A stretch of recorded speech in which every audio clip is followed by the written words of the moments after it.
kerja, keluar dari rumah, jangan tidak berdoa, jangan mengandalkan usaha kita. Usaha kita nggak bisa datang rezeki.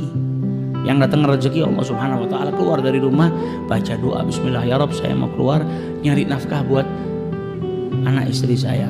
Walaupun kita kerjanya di toko, gajinya harian, tetap doa. Karena bisa jadi hari itu kalau tidak dapat rezeki kalau Allah nggak mau. Keluar ke tempat kerjamu kobongan, selesai. Bukan hanya dapat gaji, besok tidak kerja lagi. Makanya manfaatnya kita berdoa supaya Allah terus mendawamkan, memberikan rezekinya kepada kita. Jadi rezeki ini datang bukan karena usaha kita. Perang Badar tadi yang jumlahnya umat Islam 314 orang, sama Allah diturunkan para malaikat untuk bantu umat Islam. Tapi bukan karena adanya malaikat umat Islam menang, tidak, karena kemenangan dijanjikan sama Allah. Allah mau umat Islam menang, ada nggak ada malaikat menang. Allah turunkan malaikat hanya untuk menenangkan hatinya umat Islam supaya tenang. Orang itu kan kadang tetap mikir tuh, wong 314 orang masa bisa menang ngelawan 1000. Tapi dikasih tahu sama Rasulullah nih loh, malaikatnya Allah turun secara bergilir mau bantu umat Islam. Oh, kalau dibantu malaikat ya wes tenang. Jadi tujuannya Allah ini menurunkan malaikat untuk membuat hatinya umat Islam tenang. Kalian ini dibantu sama malaikatnya Allah walaupun jumlah kalian sedikit. Tapi bukan berarti kemenangan itu karena adanya malaikat, tidak, karena Allah menghendaki mereka menang. Kita dapat rezeki bukan karena upaya kita, bukan karena kerja kita. Keluarnya kita dari rumah itu hanya asbab, karena Allah tidak mengeluarkan rezeki langsung dijatuhkan ke rumah kita. Asbab, kita layaknya manusia, ada ikhtiarnya, ada sebabnya untuk mengambil rezeki, ada skenarionya lah supaya keluar dari rumah ngambil rezekinya kita di luar rumah, kemudian dibawa pulang. Tapi bukan berarti ikhtiar kita dan asbab yang kita lakukan itu yang datang rezeki, tidak. Ada orang yang nggak pakai asbab, nggak pakai ikhtiar, duduk di rumah rezeki datang kok. Kita pernah Pak, suatu hari pasti sering kita, bukan pernah, sering kita duduk di rumah nggak pakai kerja, nggak nyari makan, ada orang datang memberi berkat, ya kan? Berarti itu kan rezeki, nggak pakai ikhtiar, nggak pakai asbab. Ada orang datang nih, ada mitoni kayak ada berkah pengajian kayak dikirim ke rumah kita. Kadang duduk di rumah tiba-tiba ada tamu datang ngasih buah-buahan, padahal kita nggak ada ikhtiarnya. Nah ini rezeki daripada Allah Subhanahu Wa Taala. Yang terkadang kita diingatkan sama Allah nih loh, kau nggak pakai ikhtiar saja, kalau Allah menghendaki kau dapat rezeki dapat. Tapi karena kita ini manusia ya harus pakai ikhtiar. Tapi bukan berarti ikhtiar itu yang datangkan.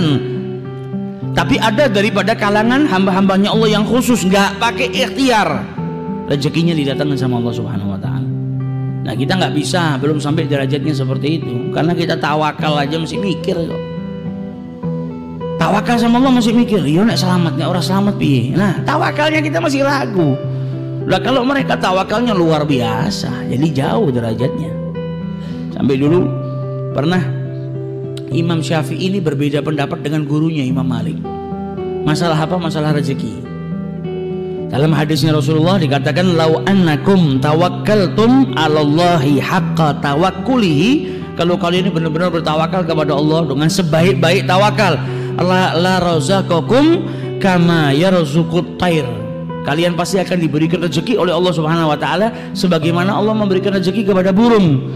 Taghdu, burung itu keluar di pagi hari dalam keadaan khisaman, perutnya kosong lapar, kemudian kembali dalam keadaan kenyang. Nah Imam Malik bilang apa? Di sini yang paling penting tawakalnya. Kalau orang tawakalnya kepada Allah Subhanahu Wa Taala haqqa tawakkulihi, benar-benar bertawakal kepada Allah Subhanahu Wa Taala, nggak pakai ikhtiar, rezeki datang. Imam Syafi'i bilang enggak, karena ada perbandingan seperti burung yang keluar di pagi hari dalam keadaan perutnya kosong, kembali dalam keadaan lapar. Berarti kan ada ikhtiarnya, keluar dulu dari rumah untuk cari pengisi perut. Ada perbedaan pendapat, tapi orang dulu kalau beda pendapat indah, nggak kayak orang sekarang berbeda pendapat kafir-kafiran, iya kan? Malah musuhan, malah mencaci satu sama yang lain. Perbedaan pendapat ini rahmah, jangan dirubah jadi balwa, bencana. Imam Syafi'i punya pendapat seperti ini, Imam Malik punya pendapat seperti ini. Akhirnya Imam Syafi'i keluar dari rumahnya Imam Malik sambil berpikir, masih belum puas dia. Enggak, orang cari rezeki harus ikhtiar. Ya benar, pendapatnya Imam Syafi'i benar, pendapatnya Imam Malik juga benar. Terkadang ada orang tanpa berikhtiar dikirimkan rezekinya sama Allah Subhanahu wa taala ke rumah. Tapi kadang juga ada waktunya kita berikhtiar kepada Allah Subhanahu wa taala. Maka di tengah jalan Imam Syafi'i ketemu sama orang tua, mau bawa kurma 1 karung, ngangkat gak kuat, habis panen. Maka kata Imam Syafi'i, sini saya bantu. Dibantu sama Imam Syafi'i, dibawakan sampai ke rumahnya. Sampai di rumahnya, pemilik kurma tadi, karena sudah bantu, diambilkan kurma, diberikan kepada Imam Syafi'i. Ini kurma buat kau tadi sudah bantu saya.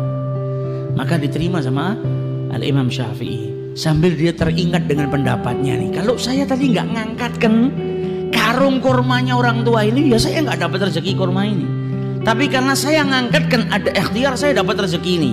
Kembali dia ke rumah gurunya mau buktikan, sambil mau ngasih hadiah.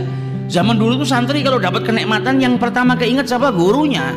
Wah, ini saya dapat kurma, saya harus bagi dengan guru saya.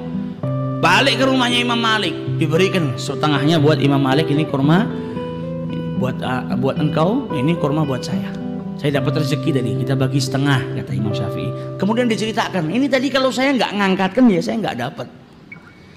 Kata Imam Malik apa? Engkau benar, saya juga benar.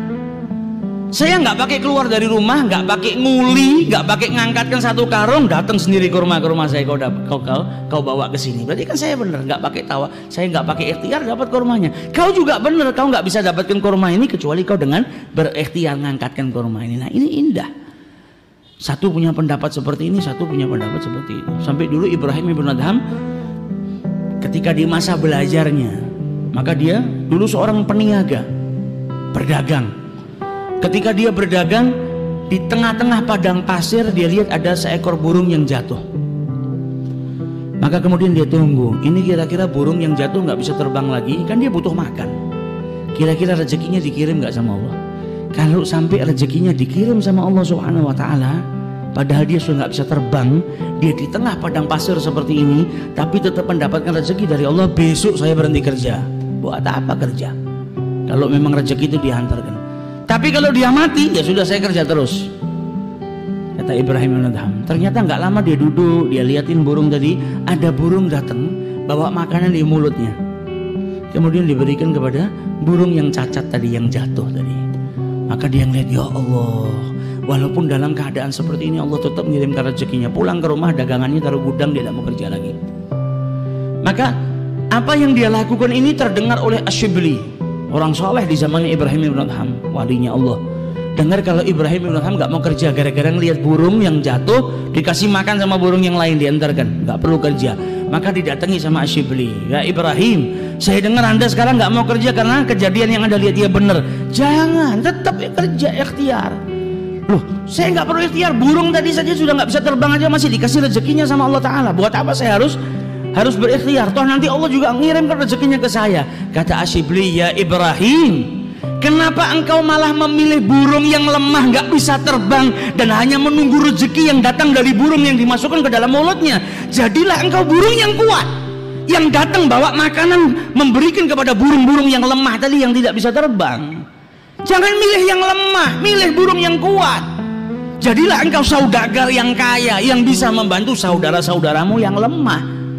Nah, ini yang diajarkan oleh Asyibli. Jadi ya yang seperti itu memang ada, tapi jangan kita milih yang lemah. Jangan milih jadi burung yang patah sayapnya nunggu makanan dari orang, tapi jadilah burung yang bisa terbang kemana-mana mencari rezeki, dan kau berikan kepada saudara-saudaramu yang tidak mampu. Nah, ini yang dia mau. Lebih baik kita menjadi burung yang kuat tadi, bisa membantu saudara-saudara kita, daripada menjadi burung yang lemah. Jadi tawakal dan juga ikhtiar. Nah, kalau para wali-walinya Allah, kita nggak sampai derajat ke sana. Zikir stino status toh, mau nggak keluar rumah rezeki datang, nggak ada. Yang nggak datang akhirnya omelan istri kita. Jadi lanang nang omah tok ora tau metu. Nah, akhirnya sarapan kita omelan, makan siang kita omelan. Kayak orang yang dulu datang ke kiai ngeluh, "Kiai, saya tahu tuh Islam itu khutbah Jumat itu kan seminggu sekali. Lah kok istri saya tiap pagi sampai malam khutbah terus, nggak pernah berhenti. Lah kui salahmu. Lah kamu yang nggak didik istrimu, kamu yang nggak nyari nafkah, ya akhirnya mulai dari pagi sampai malam khutbah Jumat istrimu.